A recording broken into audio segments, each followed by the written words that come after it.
Welcome car audio enthusiasts. Today we find ourselves in sunny New South Wales. We're in Wollongong at Frankie's Car Audio and we're here to see the loudest car in Australia, a reported 177.2 decibels, one of the top 5 loudest cars in the world. And I think we've picked the loudest location as well to do our filming, and it's raining. Fantastic. Stay tuned.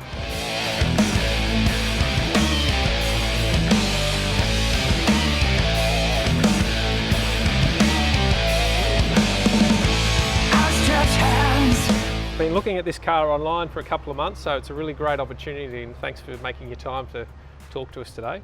Not a lot of people like to be in this little arena. I think the idea of being in this corner of the car audio world is more appealing than the actual reality, because this is an extreme amount of effort. Tell me why. I knew nothing about car audio. I bought my first system at 18. I spent like $4,000 back then. That was a long time ago now. Yeah. I could tell by the wrinkles. Yeah, 20 years ago now. But I never got into car. I knew nothing. I was the type of person go hook like 4 sets of speakers up to an amplifier and have it cook on me in half an hour. I knew nothing about Ohm's laws or resistance back then. So what year was that? That was 2005. Okay, 2005. 13 years ago now. And you've gone through a few different cars to get to this. Yeah, to this car. This was a culmination of... What is this? Is this a Volvo? It's 1979 275 Volvo. Doesn't look like a Volvo on the inside though. It just looks nothing like a Volvo. These doors, I mean, I don't know how much they weigh, but there's probably a few hundred kilos. 2 of us to lift it. And that glass is what, 50 mil thick? Yeah, 50 mil plexiglass. And the construction on the inside here, what are we talking about here? What have you used to make that?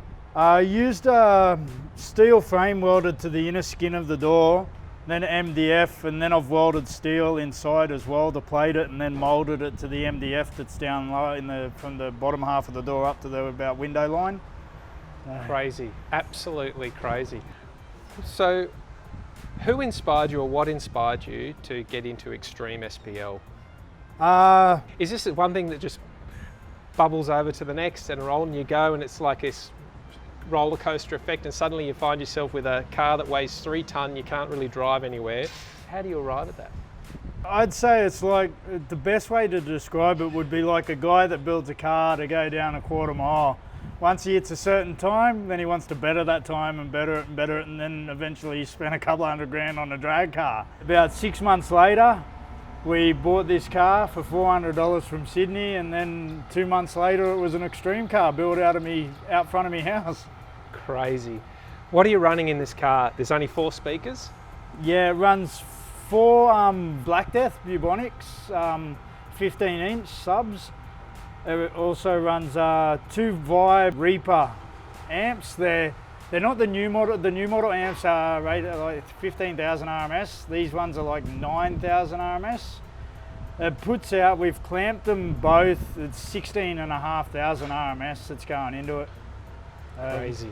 And we still haven't got enough battery power. Like, we still drop volts. We use 10 amp tech batteries that are like 950 CCA, and it's still not enough.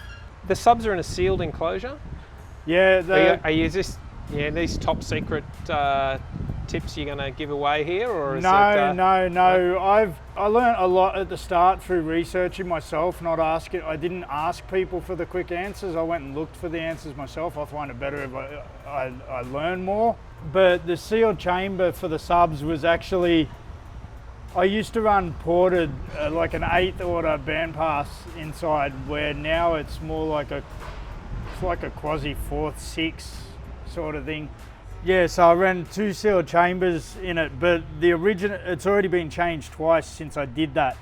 The subs were further back, the chambers were too large for the subs. Each 15 runs, it's roughly 1.4 cube per sub. Optimally, it'd be better with 1 cube, but I'm restricted by how far I can move the baffle towards the rear of the chamber. Okay, so apart from that, my worst moment, which is that noise in the background while we're trying to do an interview, what is your worst moment in car audio? So you were talking about starting back in 2000-ish. Yeah. You've been, now it's 2018. What has been that moment where you've just wanted to walk away from the whole thing and go, that's it, I'm done? Tell me about that. I've had a few moments where I've blown equipment, blown amplifiers. It's been costly. 1 week before Summer Nats, the amps arrived for the car.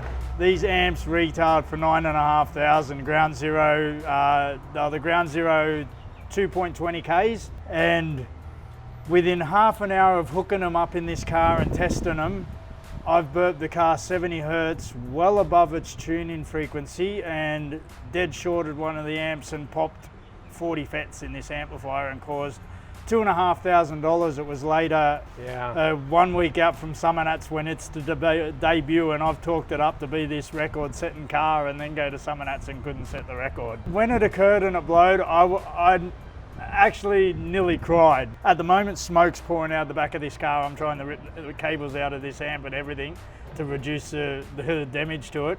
So from that worst moment, what's that iconic piece of equipment? What's that piece of equipment that you wish you had, or you could get, or perhaps have had in the past and want to get back? The best equipment amp-wise is the Ground Zero 2.20 Ks. They were the most, I punished these amps. Running them at 1 ohm because they were a dual board in one case. I ran these things at half ohm daily in my Super Street car that used to be driven to comps. So I punished the hell out of these amps, and they still, after the first time I overblew it, never had an issue with it ever again. Also because of the sheer fact that they were a monster amp to look at. They were just fantastic. And they did what they were supposed to do. They never failed apart from that one time through my own user error. But I'm 8 dB louder than what I was with the Ground Zero gear, and being that Vibes supported us right through it, I don't think I'd be changing anytime soon from it.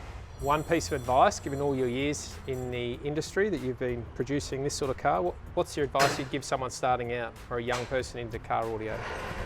The best advice I can give to young people nowadays, being that I've seen so many come and go over the years that I've been competing, don't look for answers off other people. Don't think everything's going to be handed to you. I see so many people nowadays, they want to set records and everything else, but they don't want to put the groundwork in. The groundwork's the research, looking at cars, going to competitions, traveling.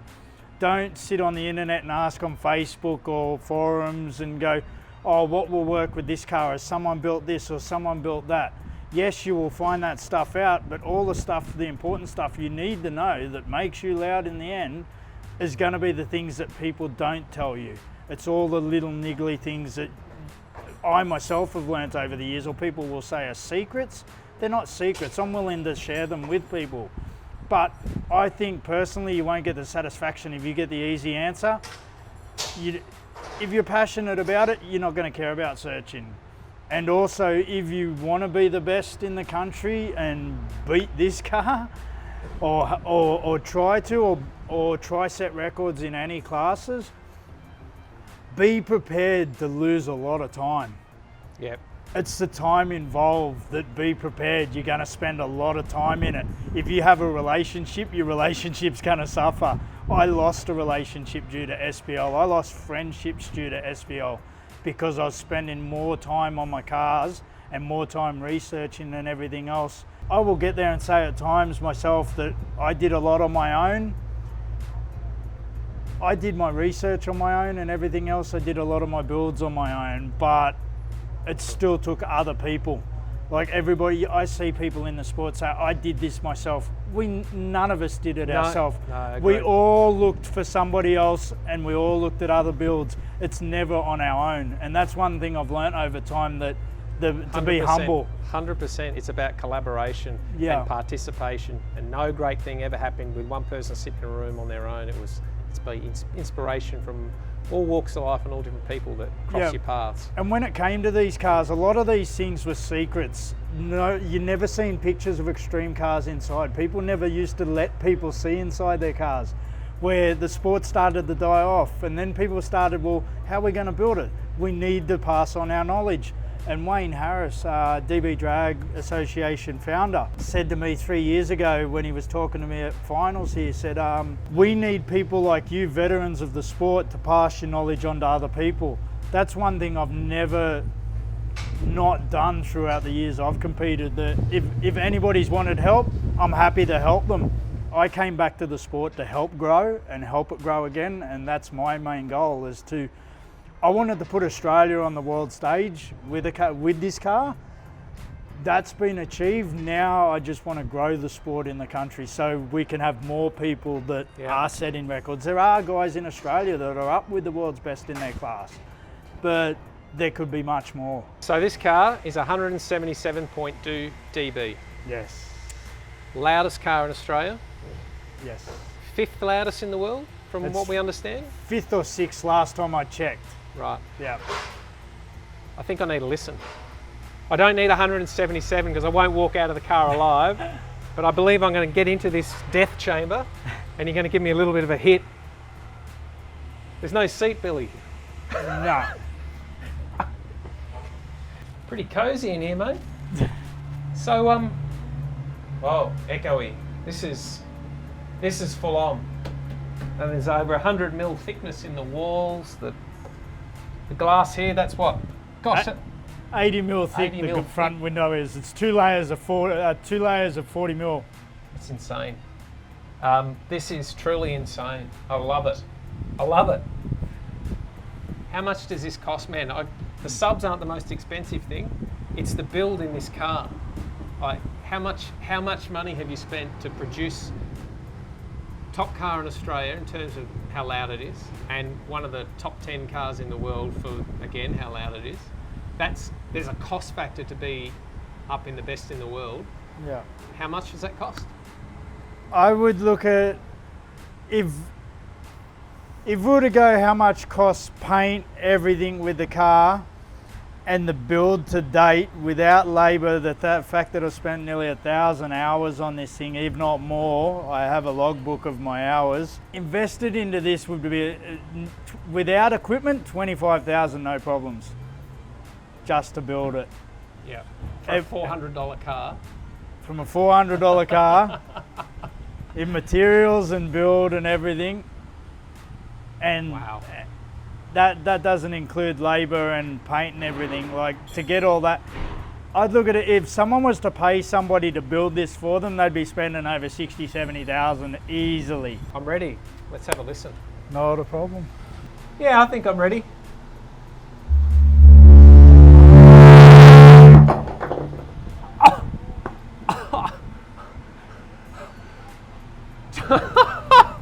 What the hell? How much do you reckon that was, just in terms of? I scroll up to about 38 on my head unit. That was half volume, if that. Probably about a third of the volume. Can you do that again? Yep.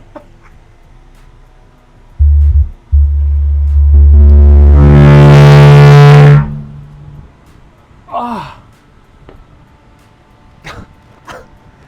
Yeah, you don't want to be inside that. You do not want to be inside this car. That seriously will, that's probably half of what it can do, and I already felt like my insides were being squeezed out my ears.